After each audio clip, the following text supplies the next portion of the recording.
पल भाए रे।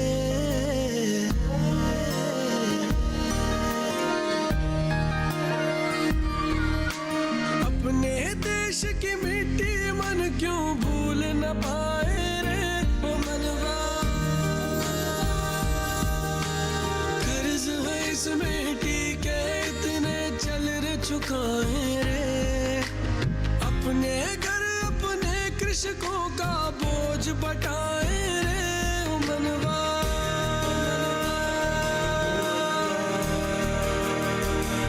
ओ मनवा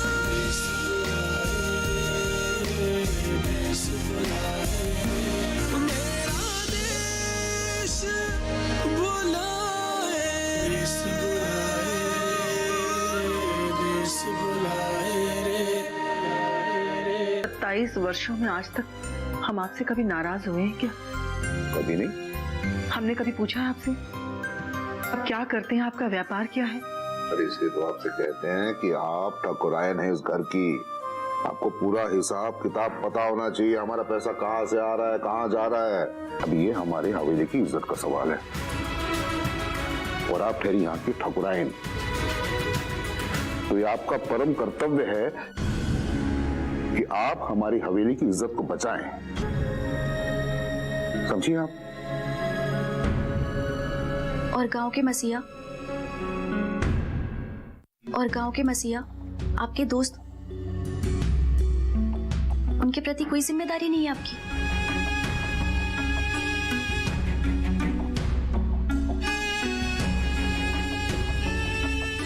तो बेटा तुम तो सुबह आने वाली थी, करण बहुत परेशान था, तुम्हें तो वहीं उनके घर पे रहना चाहिए था ना। ये मेरे प्रश्नों का उत्तर नहीं है पापा। देखो बेटा तुम अभी थकी हुई हो, तुम जाके सो जाओ, सुबह बात करते हैं हम लोग आराम से। हाँ जगत अंकल की दशा देख के शायद सो सकते हैं, मालूम है मुझे, लेकिन उस हादसे की गवाह होने के कारण मुझे नींद नहीं आएगी। इसलिए नहीं कि वो मेरे बचपन के दोस्त के बाबूजी हैं, बल्कि इसलिए कि वो एक देवता इंसान है जो झूठे षड्यंत्र के दबाव में आघात सह नहीं सके और अपाहिज हो गए। पापा उनकी एक शरीर का हिस्सा लकवा हो गया, ये तो देख लिया था ना आपने। हाँ बेटा मुझे बहुत दुख है अंदर से, लेकिन वो बस आपके लिए एक बात होगी पापा, मेरे लिए एक इंसान की जिंदगी से खेलने वाला अपराध है जिसके लिए मैं बेचंती भाभी को कभी क्षमा नहीं करूंगी। और आप अम्मा को समझा रहे थे कि वो हवेली की इज्जत है। देखो बेटा हम तुम्हारे हर प्रश्न का उत्तर देंगे, पर तुम रो मत। मैं तुम्हारी आंखों में आंसू नहीं देख सकता, जानती हो ना तुम बेटा। ये आंसू तो बहते रहेंगे ना पापा, क्योंकि अन्याय हमारी हवेली से हुए तो न्याय भी यहीं से ही होना चाहिए। नहीं तो हम भी यही समझेंगे जैसा गांव में सब लोग कहते हैं कि ठाकुर साहब किसानों का खून चूसते हैं, जालिम है। जिन बातों को हम स्वीकार नहीं करते थे लेकिन अब हम करेंगे। बस करो बेटा, तुम चाहती क्या हो, मुझे बोलो, एक बार बोलो मुझे। हमें परेशान कर रहे हमारे प्रश्नों का उत्तर। देखो बेटा ये तुम्हारे जितने भी प्रश्न हैं ये कल नहीं हो सकते क्या? पता नहीं सुबह होने तक कितने प्रश्न खड़े हो जाए और हम ना जाने क्या कर बैठे। उससे पहले कुछ प्रश्नों के उत्तर हम आपसे अभी जानना चाहते हैं। शायद उसके बाद हमारा कुछ विचलित मन शांत हो जाए। ठीक है, पूछो बेटा। मैनेजर को आपने हवेली क्यों बुलाया था पापा? वो खाद का भाव कम नहीं कर रहा था बेटा, हमको लगा जगत नारायण जी अपनी भावुकता पूर्ण बातें उसके सामने रखेंगे, वो भावुक हो जाएगा और खाद का दाम कम कर देगा, बस यही। जगत अंकल को मैनेजर से आपने ही बुलवाया था ना? हाँ, करण की फोन पर बात भी तो हुई थी, उस समय तुम उसी घर में थी। तो फिर ये प्रश्न क्यों पूछ रही मुझसे? इसलिए पूछ रही हूँ पापा, अगर जगत अंकल को कमीशन लेना होता तो वो खाद वाले को फोन करने के लिए आपको कहते, लेकिन उन्होंने ऐसा कुछ नहीं कहा। आपने उन्हें बुलाया, इसका मतलब जगत अंकल का कमीशन लेने का कोई इरादा नहीं था। मैं भी कहां स्वीकार कर रहा हूं इस बात को कि वो कमीशन ले सकते हैं। मैंने एक बार कहा तुमसे ऐसा? उन्होंने कमीशन लिया ही नहीं था। अब मेरा दूसरा प्रश्न। देखो बेटा, तुम्हारे जो बड़े पापा हैं उनके काम से कल सुबह हमें अर्जेंट जाना है शहर। शाम को जैसे ही लौटेंगे सारे प्रश्नों के उत्तर दे देंगे हम। शाम तक बहुत देर हो जाएगी पापा। मेरा दूसरा प्रश्न ये है कि जिस कमरे में जगत अंकल और मैनेजर थे, उस कमरे की जिस खिड़की से वीडियो बनाया गया है, उस कमरे में तो कोई नौकर तक नहीं जाता। तो कोई बाहर का आदमी वीडियो कैसे बना सकता है? अच्छा, अभी मैं समझा। मतलब वो वीडियो हमारे घर के पिछली वाली खिड़की से बना था। मैं भी बुलाता हूँ सबको, खाल उधेड़ कर पूछता हूँ कि किसने किया है। चलो मेरे साथ। रुकिए पापा, मेरा तीसरा प्रश्न तो सुनते चाहिए। अगर ये वीडियो बनाने वाला कोई बाहरी आदमी था, तो उसे कैसे मालूम कि जगत अंकल कमरे के अंदर खाद का कमीशन लेने वाले? क्योंकि जगत अंकल यहाँ खुद चल के नहीं आए, बुलाए गए थे। अरे शारदा, देखो ये सारे आपराधिक जितने भी प्रोग्राम आते हैं टीवी पे, वो देख देख कर देखो कैसे प्रश्न कर रही है मुझसे, वकीलों जैसे प्रश्न कर रही है। अरे मेरा सर घूम गया है इसके प्रश्न सुन सुन के। देखो बेटा, मैं कल सारे प्रश्नों के उत्तर दे दूंगा। हाँ, मैं इतना जानता हूं कि बहुत बड़ा षड्यंत्र हुआ है जिसकी तह तक हम लोग पहुंचेंगे। सबसे बड़ी बात है वो भी हमारी हवेली के अंदर। मेरे प्रश्न भूल गए पापा आप? मेरा अंतिम प्रश्न, जगत अंकल जब मैनेजर से मिलकर आए तो आप कहाँ थे? मैं अरे तो बाहर प्रतीक्षा कर रहा था। और रुद्र भैया? वो भी बाहर ही था मेरे साथ। वीडियो में जगत अंकल के हाथ में मैनेजर से लिए नोटों की गड्डी थी।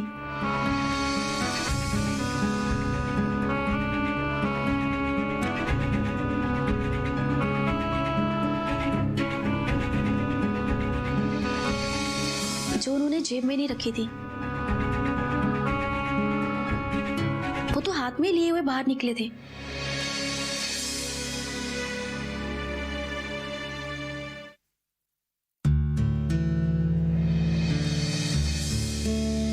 क्या वो गड्डी आपने नहीं देखी?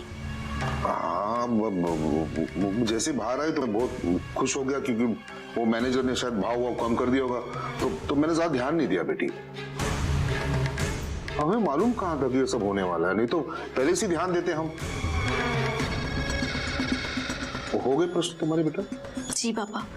तुमने जो जो प्रश्न मुझे पूछे उसे ना मुझे चिंतन करने के लिए मजबूर कर दिया तुम्हारे हर प्रश्न ने, और प्रत्येक प्रश्न का ठोस प्रमाण लेकर आऊंगा मैं। लेकिन बेटा कल शाम तक, और तुम्हारे मन में कोई भी प्रश्न हो बेझिझक मुझे फोन करके पूछ लेना, क्योंकि जगत नारायण जी के साथ जो षड्यंत्र हुआ है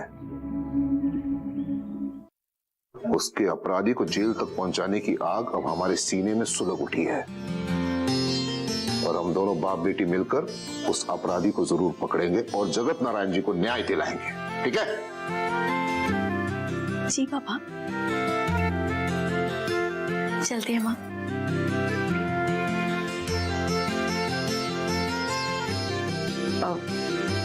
न जाने ये कूलर की हवा को क्या हो गया है, पसीना आ रहा है ना जी? पता नहीं क्या। एक गिलास पानी पिला तुमसे। हाँ क्यों नहीं, पत्नी हूँ, पत्नी धर्म तो निभाऊंगी। अभी लाई।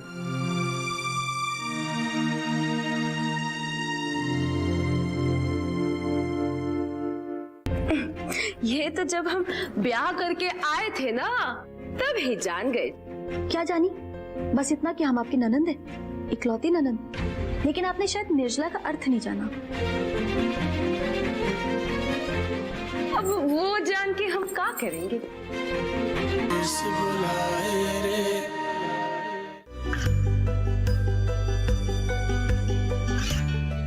गांवों और पिछड़े क्षेत्रों में सरकारी योजनाओं की जानकारी पहुंचा। देश में कौशल और क्षमता विकास कर ग्रामीणों को सामाजिक बदलाव और विकास से जोड़ने की दूरदर्शन किसान की पहल चौपाल चर्चा देखें सोमवार से शुक्रवार सुबह 9 बजे। इस बुलाए रे। हमने कहा ना कि हम 10 मिनट में पहुंच रहे, बस आप चिंता मत करिए। अरे हाँ, हम सही समय पे पहुंचेंगे।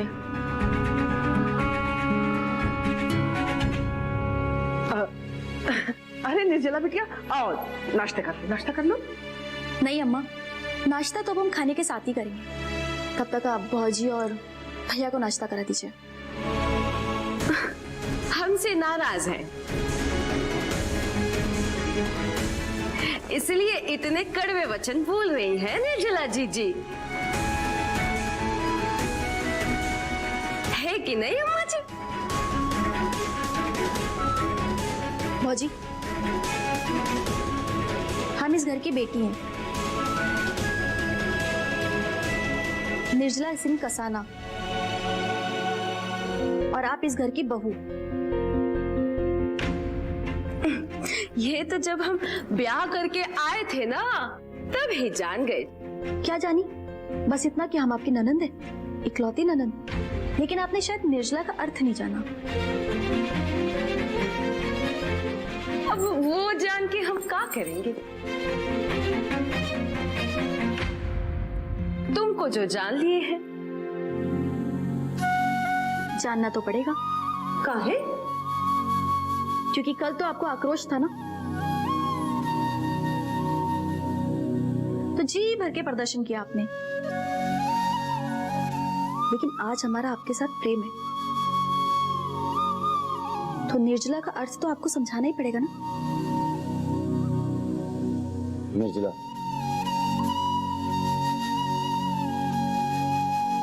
ये तुम्हारी बहू जी।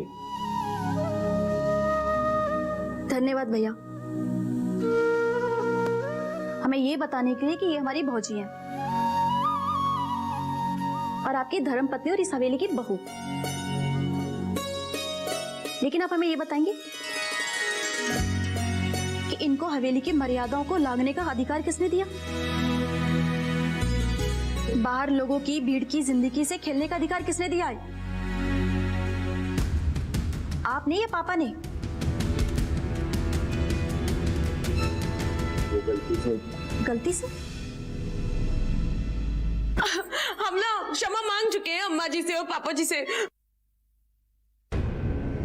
बहुत रोए हम उनके सामने। अब पूछ लो हम झूठ कहा थे तो। निर्जला बिटिया, तू कहीं जा रही थी ना, तो अम्मा हम भी आपके ऊपर गए। शायद ये लोग भूल गए कि हमारी भी हड्डियों में भानु प्रताप सिंह कसाना की अकड़ है। आप क्षमा मांग चुकी हैं? हाँ, अब कहो तो आप फिर से क्षमा मांग लेते। हाँ, अच्छा, तो ये बताइए कि आप किस गलती की क्षमा मांग रही हैं? अरे वही जो गांव वालों को वीडियो दिखाए थे। तो क्या वो वीडियो आपने बनाया था? हाँ, नहीं, हाँ, हम काहे बताएंगे? हमें तो किसने भेजा था। हवेली की बहू को? हवेली के पुरुषों को छोड़ के हवेली की बहू को क्यों भेजा? किसने दिया आपको उसका नंबर? वो हमें क्या पता? भेज दिया होगा, जाके उसी से पूछ लो। लाइए, नंबर दीजिए।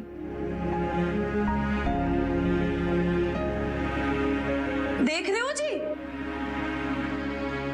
हमारी क्षमा को भी ना ननन जी संदेह से देख रही है। निर्जला बिटिया, जाना, तुझे क्या काम कर जाना, जा। अब हमारे जीने का क्या फायदा? हमने फांसी लगा जाके मिल जाते हैं। मेरी बात तो सुनो। बहू रानी, अरे बहू रानी, अरे मेरी बात। तुम ऐसा कुछ नहीं करोगी भौजी, हम जान गए, लेकिन बस हम इतना जानना चाहते हैं कि कौन कौन शामिल है तुम्हारे इस घिनौने खेल में।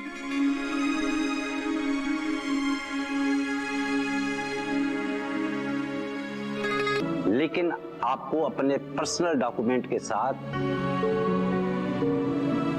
सारी जमीन हमारी कंपनी को बेचने के इस एग्रीमेंट पर साइन करने पड़ेंगे। आपके साथ सिर्फ षड्यंत्र हुआ है। तो मेरी अनुपस्थिति में तुम्हें सब कुछ संभालना है।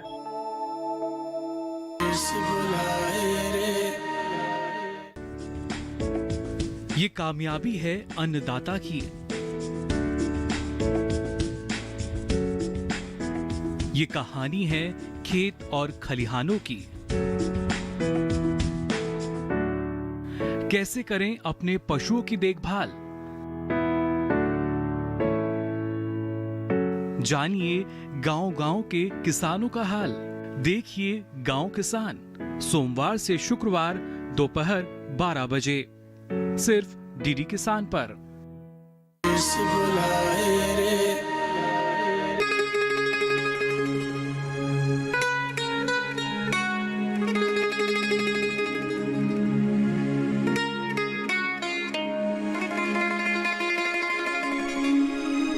Business is business.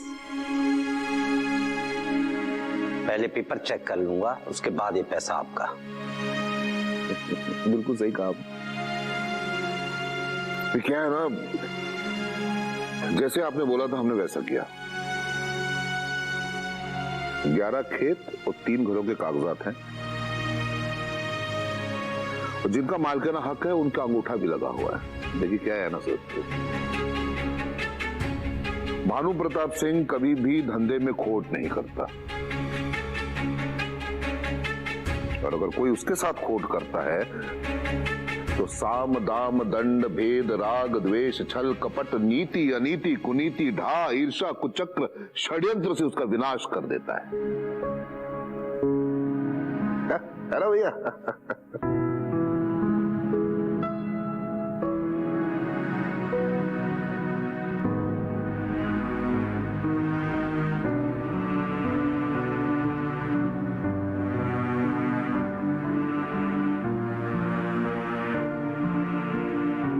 अब ये पैसा आपका,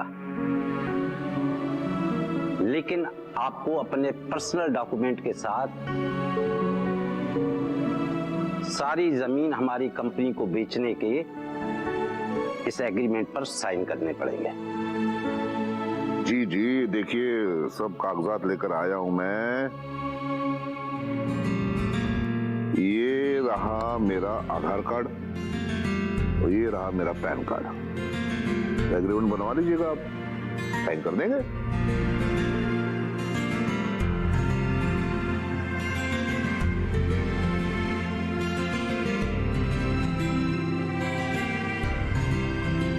थैंक यू।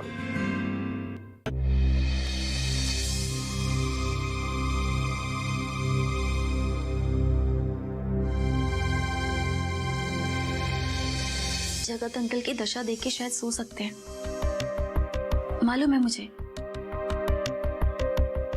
लेकिन उस हादसे की गवाह होने के कारण मुझे नींद नहीं आएगी। इसलिए नहीं कि वो मेरे बचपन के दोस्त के बाबूजी हैं, बल्कि इसलिए कि वो एक देवता इंसान है।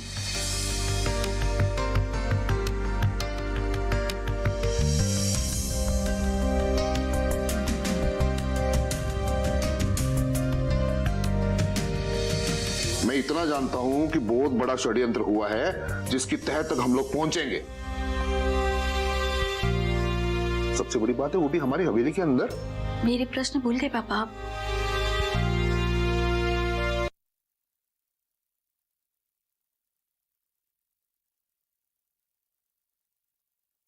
मेरा अंतिम प्रश्न, जगत अंकल जब मैनेजर से मिलकर आए तो आप कहाँ थे?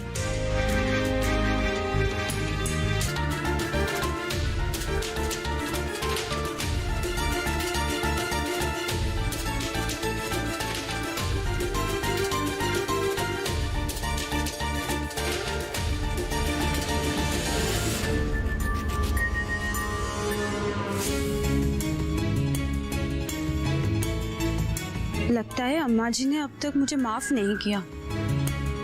यही तो बात है अम्मा जी की, बेटी बेटी कहती है पर बेटी मानती नहीं। तभी तो ऐसे झूले में बिन झूले के सोच विचार में पड़ी है।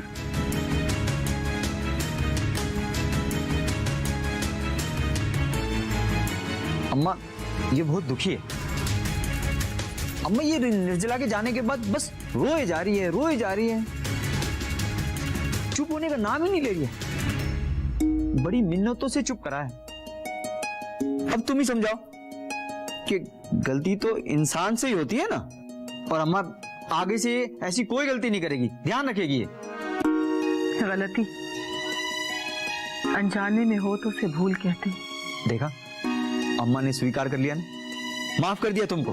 किंतु जानबूझ करके जीवन के साथ खेल होना तो उसे गलती नहीं, पाप कहते।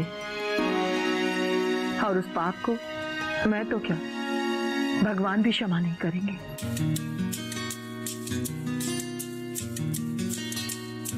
अम्मा कहा कही अम्मा, सुना नहीं तुमने? पापा कह दिए हमको। पापा जी कहे कि हम योद्धा हैं, अब उनके शत्रु तो शत्रु ही से। शत्रु से कैसे व्यवहार करना है ये हमें कोई नहीं सिखाएगा।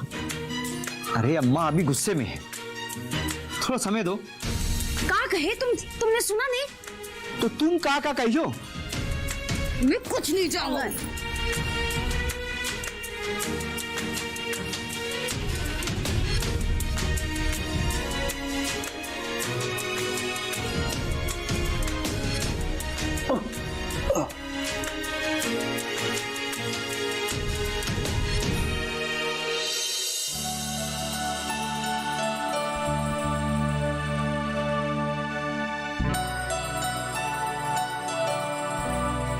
वो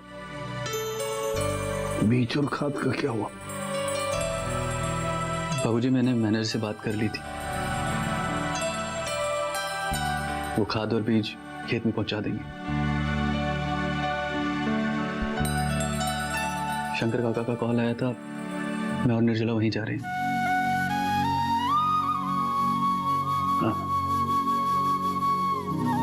करण, किसान बहुत बोले हैं बेटा, कोई भी छल कपट षड्यंत्र का उन्हें मालूम नहीं। मुझे अच्छा समझिए बुरा, किसी के साथ भेदभाव मत कर। बाबूजी, आप बिल्कुल चिंता मत कीजिए, शंकर काका ने सबको समझा दिया।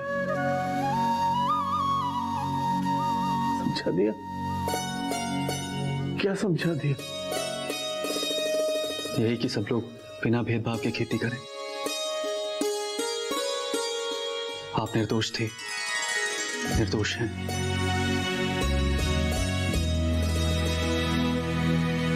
आपके साथ सिर्फ षड्यंत्र हुआ है। करण, जब मेरी अनुपस्थिति में तुम्हें सब कुछ संभालना है।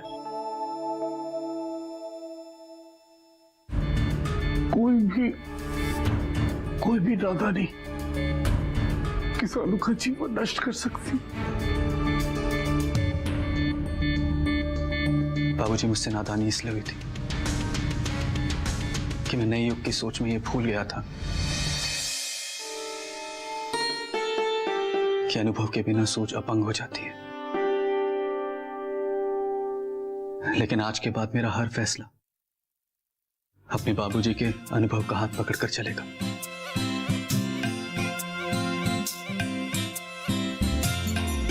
वादा करता हूं।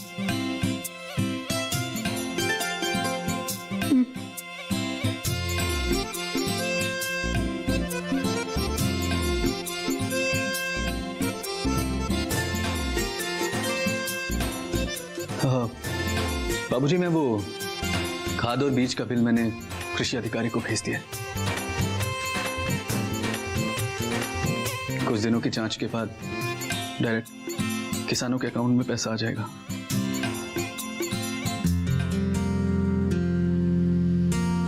फिर वो खाद की पेमेंट कर सकेंगे। और हाँ, मैं मिनी ट्रैक्टर्स और सौर ऊर्जा प्लांट के लिए भी कोशिश करूंगा।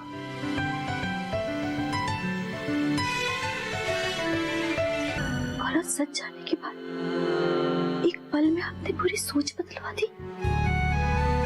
आपने करण को ही मोहरा नहीं बनाया पापा, आपने तो अपनी बेटी को एक खिलौना बना के इस्तेमाल कर दिया, वो भी किसके विरुद्ध? मेरे बचपन के दोस्त के, मेरे खून में बहने वाले मेरे प्यार के पिता के विरुद्ध। नहीं नहीं, अब ये बात मेरी जगत अंकल या करण की नहीं है। रंग बिरंगे देश विदेशी कुछ पल भाए रे,